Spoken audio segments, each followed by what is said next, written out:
Today, I'm suspending my campaign for president. I want to thank everyone who's taken this journey with me. My campaign has come to a point where I need to think about getting out and helping somebody else. I don't want to be the undercard voice. I cannot tell you how frustrating it has been to have spent all this time and effort preparing myself to be Commander-in-Chief and be put at the kiddie table. All right, let's bring in our panel to talk about today's developments. Steve Hayes, senior writer for the Weekly Standard, A.B. Stoddard, associate editor of The Hill, and syndicated columnist Charles Krauthammer. All right, so another one is gone. Still many options left for voters out there, Steve. He said Senator Graham said it's not his time, and the best he could do now is to help someone else. And some people will say, well, he's got 1% maybe in the polls. But as Mike Emanuel pointed out, South Carolina is a very important early state. How much could his endorsement or support help? Yeah, look, I think endorsements as a general proposition don't move a lot of voters. But if you're looking for somebody to bless a candidate, it can't hurt that he would endorse a Marco Rubio or a Chris Christie or a Jeb Bush, perhaps, in South Carolina. I think the bigger question would be, does Lindsey Graham have much of an organization that he could move to support one of those folks, presumably, and actually make a difference in terms of getting people to the polls or rallying people to events, things of that nature? Well, A.B., many of his fellow competitors, no longer competitors, but others in the field, in reacting to him, said that he was a very strong voice on issues of ISIS, of foreign policy, of the military, and that they thought he was very serious, and they said it would be a voice that would be missed.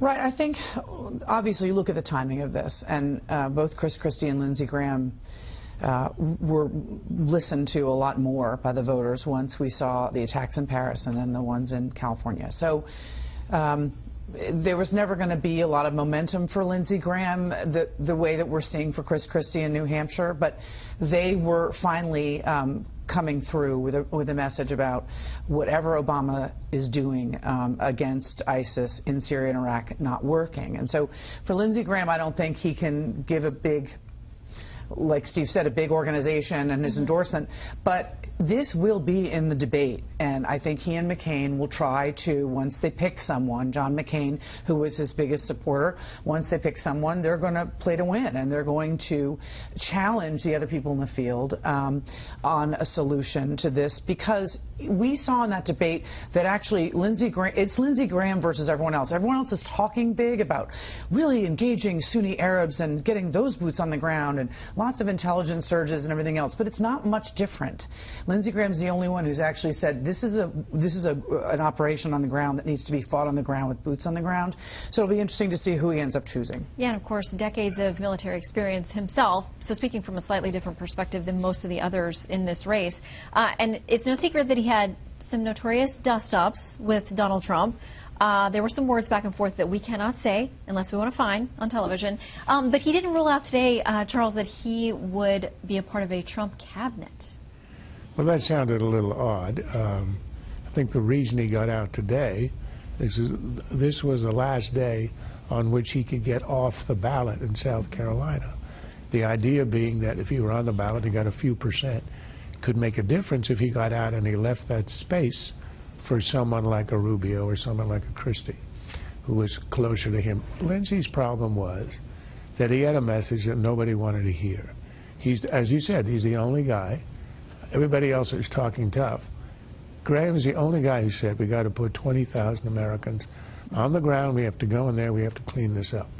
And that's a message we don't want to hear. American people don't want to hear now. They may hear it in a year, and there's some support for that if you look in the polls after Paris, after the events in San Bernardino. But he was too far out there, too early on that. And I think as a result of that, he never got a hearing. But to his credit, he's a principled guy. He knew that. That was the reason he got in.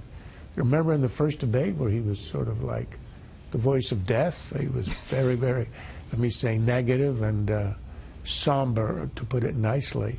But his answer to every question was, we have to do something about ISIS. There's a conviction candidate who was just slightly out of time, but I think getting out of the race, slightly narrowing the field, is going to give something of a boost to one of the other final challenges. If I can entertain another possibility, too, it could have the effect of doing the opposite, right? In this political environment, I mean, a blessing by Lindsey Graham and John McCain. We saw what happened to Donald Trump after he mocked John McCain for being a war hero. His numbers went up. Yeah. Lindsey Graham was a member of the Gang of Eight. I mean, is that really the kind of endorsement you want in this political environment? I think if you ask most candidates, they'd rather have it than not, but at the same time, you know, people wanting to push back on the establishment, that's the establishment. Look, I don't think he endorses, and I don't think his endorsement would help. I think he's simply creating space, and other people will occupy it, probably non-Donald Trump. All right, speaking of Donald Trump, he was the only GOP name that came up in the debate, the Democratic debate on Saturday night. And yes, I watched the whole thing. So I want to play a little bit of what Hillary Clinton had to say, accusing Donald Trump of sort of helping out ISIS in a way, and his response. They are going to people showing videos of Donald Trump insulting Islam and Muslims in order to recruit more radical jihadists. I will demand an apology from Hillary, okay? You can be the messenger. I will demand an apology from Hillary. She should apologize. And whether it's Whitewater or the email scandal, she always lies. And now to be saying that we're just right in the perfect spot with respect to ISIS, I don't think that's a lie. I really don't think she knows what she's doing. Okay, there was an immediate fact check where people, you know, organizations said they couldn't find any evidence that any videos of Donald Trump were being used. But as far as that call for an apology, Mrs. Clinton's press secretary Brian Fallon today said, quote, "Hell no, Hillary Clinton will not be apologizing to Donald Trump for correctly pointing out how his hateful rhetoric only helps ISIS recruit more terrorists." AB. Well, Hillary Clinton makes stuff up, and this is a well-documented pattern of hers. There were no classified emails. All the work emails were turned over. She was under sniper fire in Bosnia. There was a move among the country during the Defense of Marriage Act to actually ban same-sex marriage as a constitutional amendment. That wasn't true. That's why they had to sign the Defense Against Marriage Act. There's a long, long list. The email list is so long I can't remember it. So it's great for Donald Trump to put Jeb Bush in a position where he and the others in the Republican field are defending Donald Trump against Hillary Clinton's made-up story.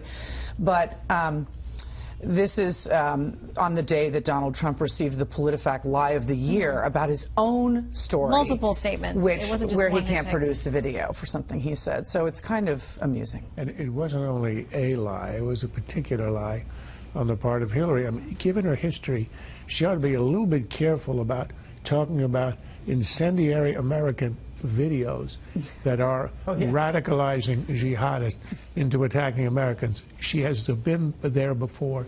It's not working. I think she ought to quit at 2. You know, there's an important point here to be made. I mean, Jennifer Palmieri, one of Hillary's spokeswomen, couldn't identify this video that Hillary was talking about. I seemed sort of surprised to even be asked about this by the mainstream media, and couldn't produce it, but yet Brian Fallon, another spokesman, says she's not going to apologize for it. I mean, if the video doesn't exist, she made a specific claim. She should apologize to Donald Trump if she's in fact telling a lie. Something tells me he's going to keep asking. Okay, thanks, panel.